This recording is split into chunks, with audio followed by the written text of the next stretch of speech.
ওদের যে চিন্তা ভাবনাটা ছিল সেটা হলো এনসিপির শীর্ষ নেতৃবৃন্দকে হত্যা করা। এই হত্যা করার জন্য ওরা আসলে মূলত মাজার কেন্দ্রিক হয়ে যায়। এই রয়ের এজেন্ট আমাকে কেন হতে হবে? আমি তো জন্মসূত্রে ভারত বিরোধী। আমার ছোট বাচ্চাটাও এখন তাকে শুধু একটা জিনিস বোঝায় যে ভারত বিরোধী হওয়া ইমানের অঙ্গ। দেখেন, গোপালগঞ্জ হচ্ছে আওয়ামী লীগের রাজধানী। কেউ একজন যদি সাহস করে সামনে না বসে, তার পিছনে আসলে শত লোক আসবে না। স্রোতের বিপরীতে একজনকে দাঁড়াতেই হবে।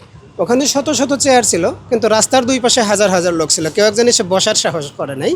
আমি সর্বপ্রথম সাহস করলাম এবং এনসিপির যারা জেলা নেতৃবৃন্দ ছিল তাদেরকে আমি এই বিষয়টা ইনশিওর করলাম যে দেখেন, আমি যখন বসে থাকবো, ঝড় হোক, বৃষ্টি হোক, রোদ হোক, আমি যখন বসে থাকবো দেখবেন আমার পিছনে শত শত লোক, এবং শেষ পর্যন্ত আমার পিছনে শত শত লোক বসার সাহস করছিল। আসলে আমাকে নিয়ে যে ধোঁয়াশাটা তৈরি হলো, সেই ধোঁয়াশাটাকে আমি একটু ক্লিয়ার করার চেষ্টা করব।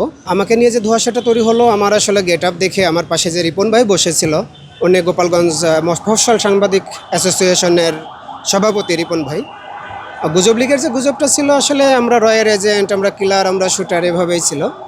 তো আসলে পরবর্তীতে আপনাদের মাধ্যমে যখন আসলাম, তখন আসলে দেশের অনেক মানুষ এখন আপনাদের মাধ্যমে জানতে পারছে যে আসলে আমরা ওরকম কিছু না। আর এনসিপির সমাবেশে যাওয়ার মূল যে কারণটা ছিল, ইতিমধ্যে আমি এগুলো ক্লিয়ার করছি আপনাদের মাধ্যমে, যে এনসিপির উপর বড় রকম একটা হামলা হতে যাচ্ছিল। যে হামলাটা প্রতিহত করার জন্য আসলে পুলিশ যথেষ্ট অ্যাক্টিভ ছিল না। তো আমি আসলে নিজের দায়িত্ব থেকে, যেহেতু দীর্ঘদিন ওখানে পুলিশের দায়িত্বে ছিলাম, নিজের দায়িত্ব থেকে আসলে আমি এনসিপিকে সেভ করার জন্য, তাদের উপর যে আক্রমণটা হবে সেই আক্রমণটা বানচাল করার জন্য ওখানে উপস্থিত ছিলাম। কালার এক্সপার্ট, জর্জ স্যাপ এবং মাইল্ড অন হ্যান্ডস টেকনোলজি সমৃদ্ধ অরিক্স ক্রিস্টাল ওয়াশ আপনার লন্ড্রি এক্সপার্ট। এখন ওখানে তো বাংলাদেশের প্রায় সব প্রথম সারির গণমাধ্যম সহ সব গণমাধ্যমই ছিল। আপনারা দেখেছেন যে ওখানে আসলে হামলার যে ধরনটা কী রকম ছিল। প্রথমে আমাদের উপর, এনসিপির উপর যে আক্রমণটা হলো, এবং পরবর্তীতে এনসিপিকে সেনাবাহিনীর প্রোটেকশনে ওখান থেকে বের হয়ে আসতে হচ্ছে। আসলে হামলার শখটা ছিল আরও বেশি মারাত্মক। তো আল্লাহ আসলে সেভ করছেন এনসিপির নেতৃবৃন্দকে, আমাদেরকে সেভ করছেন। আল্লাহকে অশেষ ধন্যবাদ। আসলে আল্লাহর কাছে শুকরিয়া আদায় করে শেষ হবে না। তারপর আল্লাহ আমাদেরকে আরেকটু মনের আশা পূরণ করছেন যে গোপালগঞ্জের মতো দাঁড়িয়ে, গোপালগঞ্জের মাটিতে দাঁড়িয়ে মুজিববাদ মুর্দাবাদ স্লোগানকে আমরাই সর্বপ্রথম হয়তো প্রতিষ্ঠা করতে পারছি। সেজন্য এনসিপিকেও অসংখ্য ধন্যবাদ। দেখে মনে হয় আসলে আমি জন্মসূত্রে বাংলাদেশে, আমার নিজ জেলা ফরিদপুর। ওরা আসলে আমাকে ভয় পায়। ওদের ভয় থেকে আসলে এটা শুরু করছে। আসলে ওরা চাচ্ছিল যে বড় রকম একটা আক্রমণ করবে, কিন্তু যেসব চ্যাংরা ছেলেরা, আঠাখোর ছেলেরা আসলে আক্রমণে আসতেছিল, ওরা আসলে আমাকে দেখে আগানোর সাহস পাচ্ছিল না। পরবর্তীতে যখন আসলে না পারে, তখন ওদের সব থেকে বড় অস্ত্র হচ্ছে গুজব। হ্যাঁ, ওরা আসলে গুজবের ডালপালা ছড়াইছে। গত একটা বছর ধরে এটাই দেখতেছি যে ওরা কোনো কিছু না পারলে শেষ পর্যন্ত একটা গুজব ছড়াই দেয়। দেখেন, গোপালগঞ্জ হচ্ছে আওয়ামী লীগের রাজধানী। কেউ একজন যদি সাহস করে সামনে না বসে, তার পিছনে আসলে শত লোক আসবে না। স্রোতের বিপরীতে একজনকে দাঁড়াতেই হবে। ওখানে শত শত চেয়ার ছিল, কিন্তু রাস্তার দুই পাশে হাজার হাজার লোক ছিল। কেউ একজন এসে বসার সাহস করে নাই।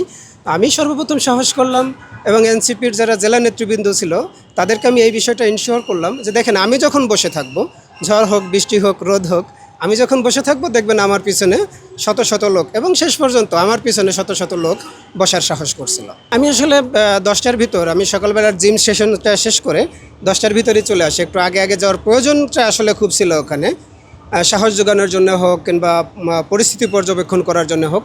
আমি সকাল 10টায় ওখানে চলে যাই এবং শেষ পর্যন্ত ওখানেই বসে থাকি। ওখান থেকে এক চুলো নড়ি নাই, ওখানেই বসে থাকি। এবং যখন এনসিপির নেতৃবৃন্দকে সেনাবাহিনী প্রোটেক্টে চলে আসে, তখন আমি ঘটনাস্থল ত্যাগ করি। আসলে ওদের যে চিন্তা ভাবনাটা ছিল সেটা হলো এনসিপির শীর্ষ নেতৃবৃন্দকে হত্যা করা। এই হত্যা করার জন্য ওরা আসলে মূলত মাজার কেন্দ্রিক হয়ে যায়। ওদের গুজব যে ছড়াইছিল যে আসলে তারা এনসিপি নেতৃবৃন্দ মাজার ভাঙতে যাচ্ছে। তো যারা মূলত শুটার ছিল, যারা মূলত আক্রমণে আসবে, এরা মাজার কেন্দ্রিক হয়ে যায়, মাজারের ওখানে অবস্থান করে। আর যখন এনসিপি নেতৃবৃন্দ মাজারে যায় নাই, শহরে সমাবেশ করবে, তখন ওদের আসলে ভুল ভাঙে। যখন ভুল ভাঙে, তখন এলাকার যারা ছিল, এলাকার বাইরের যারা ছিল, ওরা ককটেল, দেশীয় অস্ত্রশস্ত্র সহ মঞ্চে হামলা করে। এবং এনসিপি নেতৃবৃন্দ যখন সমাবেশটা শেষ করে ফেলে, আসলে ওরা মাজার থেকে শহরে আসার মতো যে সময়টা, ওই সময়টা আসলে ওরা ব্যালেন্স করতে পারে নাই। পূর্ব পরিকল্পনা আগে থেকেই ওদের করা ছিল, কিন্তু কলকাতা থেকে যে আদেশগুলো আসতেছিল এবং সেই আদেশগুলোকে যারা বাস্তবায়ন করতেছিল, এরা আসলে ধোঁয়াশার ভিতর ছিল। ওরা মূলত চাচ্ছিল যেন এনসিপির নেতৃবৃন্দ জেলায় ঢুকতে না পারে। যার কারণে আপনারা দেখেছেন যে সকালবেলায় টিএনআর গাড়ি, পুলিশের গাড়ি ভাঙচুর করা হয়েছে, রাস্তার বিভিন্ন জায়গায় গাছ ফেলে সড়ক অবরোধ করা হয়েছে। ওরা আসলে হামলার ছকটা চতুর্মুখী করতে গিয়ে মূল হামলাটাই আসলে সমন্বয় করতে পারেনি। শেখ হাসিনা যে পরিমাণ পাপ করছে, মূলত শেখ হাসিনা আসলে ধ্বংস হয়েছে পাপের কারণে, এটা আপনাকে স্বীকার করতে হবে। কেউ আমাদের আন্দোলনের মাস্টার মাইন্ড না, আল্লাহ একমাত্র মাস্টার মাইন্ড। দেখবেন অনেক মানুষ আছে যারা জুলাইয়ের ক্রেডিট নিতে চায় না, হ্যাঁ, এখন পর্যন্ত নিচ্ছে না। তো আপনাদেরকে একটা বিষয় ক্লিয়ার করি যে আসলে এই রয়ের এজেন্ট এটা সেটা, জুলাই অভ্যুত্থান, শেখ হাসিনা যখন ধ্বংস হয়ে যাবে, যাওয়ারই ছিল, যার কারণে ধ্বংস হয়েছে। আর গোপালগঞ্জের মতো জায়গায় দাঁড়িয়ে যখন মুজিববাদ মুর্দাবাদ স্লোগান দিব, আসলে সেটাই আমাদের জীবনের সব থেকে বড় পাওয়া ছিল। ওদের সর্বশেষ যে অস্ত্রটা, এটা হচ্ছে গুজব। ওরা আসলে দেশের বাইরে আছে, দেশে আছে, লুকিয়ে আছে, হ্যাঁ, বিভিন্ন জায়গা থেকে ওরা আসলে ছক করে।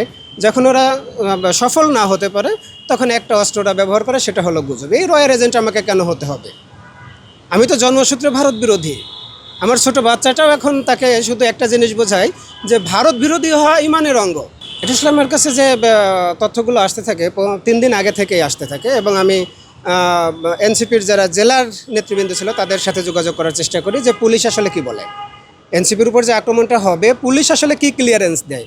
তো তারা এসপি স্যারের সাথে যোগাযোগ করছে, এসপি স্যারের সাথে মিটিং করছে, এবং কেন্দ্রীয় নেতৃবৃন্দকে এই আশ্বাসটা দেওয়া হয়েছে যে তাদের উপর কোনো হামলা হবে না। যখন পুলিশ এই ক্লিয়ারেন্সটা দিছে, তখন আমার সন্দেহটা আরও বেশি দানা বাঁধে।